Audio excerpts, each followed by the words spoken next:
Todo escritor experiente tem sempre alguma dica de ouro ali na ponta da língua para te dar. E hoje eu vou te contar quais foram as 5 melhores que eu recebi de vários profissionais da área. Olá pessoal, eu sou o Rodolfo Domingos e esse aqui é o Histórias ao Cubo.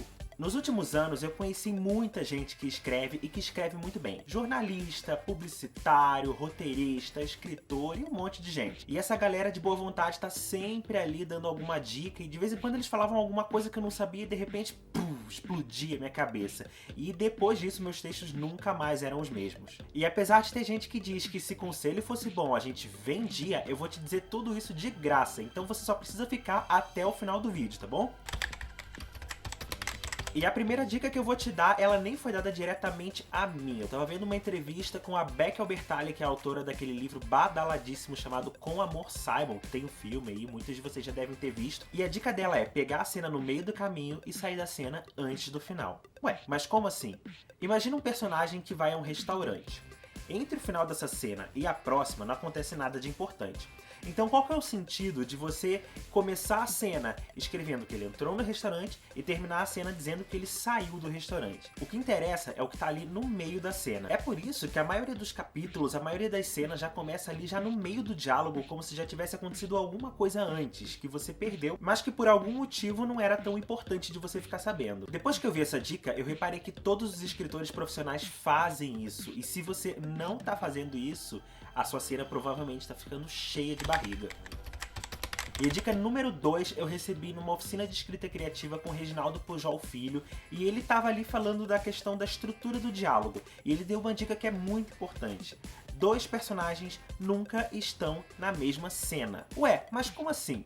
Imagina que você está conversando com uma pessoa e tudo que ela te responde é dentro da expectativa. Oi, oi, bom dia, bom dia. Foi no mercado? Fui.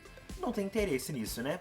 Para um diálogo ter um núcleo emocional, para ele acontecer algo que leve a história para frente, é necessário ter 2 pessoas em diferentes estados de espírito. Afinal, isso acontece mesmo na vida real, a pessoa nunca está enxergando o mundo da mesma forma que você. É legal você colocar, por exemplo, uma pessoa cheia de certeza e a outra cheia de dúvida, uma que está amando demais e a outra que não está amando nem tanto, uma que acredita muito no que está sendo contado e a outra que quer boicotar aquela outra coisa e por aí vai. As dicas número 3 e 4 eu recebi da minha professora Fernanda Bogoni, que me deu aula de redação publicitária lá na PUC, mas antes de eu continuar te contando quais são as dicas, já se inscreveu aqui no canal? Então se inscreve porque eu tenho muita coisa ainda para te contar nos próximos vídeos, tá bom? E a dica número 3 é, se algo pode ser escrito com 3 palavras, para que escrever com 5? Isso serve muito para redação publicitária, que é um texto que tem que ser mais objetivo. Mas serve para tudo na vida, serve se você vai escrever um e-mail, uma mensagem do WhatsApp, se você vai escrever um cartaz, qualquer coisa que você tem que escrever, que você tiver que ser entendido por alguém e entendido com aquela leitura rápida que a gente faz no dia a dia, então elimine todas as distrações do seu texto, tudo aquilo que é gordura. E eu sou tão adepto disso que se você pegar um texto meu, você vai ver que tem muitas elipses. Na hora de revisar, por exemplo, eu vejo que muita coisa até fica incompreendido de tanta elipse que eu uso. Eu preciso incluir alguma coisa para ficar mais claro o que eu estou dizendo.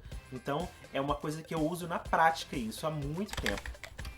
Dica número 4, e essa dica talvez vai parecer um pouco óbvia para algumas pessoas, mas eu vou explicar. Todo texto tem que ter um propósito, e é importante que esse propósito seja definido antes de você começar a escrever um texto. Na verdade, eu nem entendo se alguém resolver começar um texto sem um propósito. Não importa se é um livro, se é uma legenda de uma foto, uma mensagem de WhatsApp, um e-mail, tanto faz. Tem que ter um propósito. Tá, mas para que serve o propósito? O propósito, ele vai determinar se o seu texto é bom ou ruim. Como?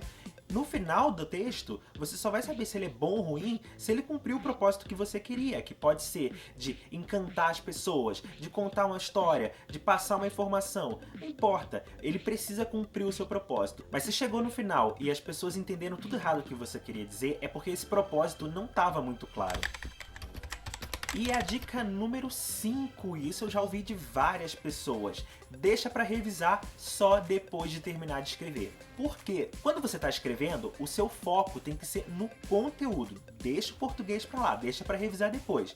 E quando você for revisar, você não vai perder a linha de raciocínio. Quando você deixa para revisar depois, você vai ter a mesma experiência que o teu leitor vai ter, com a diferença que você já sabe o que é que tem dentro do texto.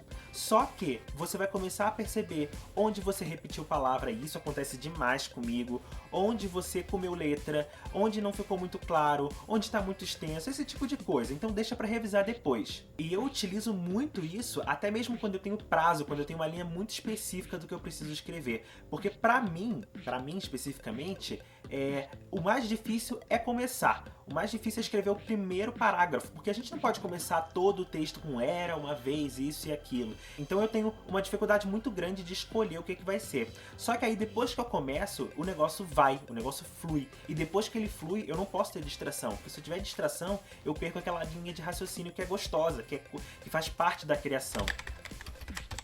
Então é isso, pessoal, essas foram as 5 melhores dicas de escrita que eu já recebi. E se você quiser continuar recebendo outras informações a respeito da escrita criativa e acompanhar as histórias que eu escrevo aqui no canal nos dias que eu faço improviso com Story Cubes, que é isso aqui, ó, Story Cubes, muito legal isso aqui. Então eu te peço, curte esse vídeo, se inscreve nesse canal para você não perder nenhum vídeo, tá bom? Eu vejo vocês no próximo vídeo, hein? Não esquece, toda terça, sexta e domingo, tá bom?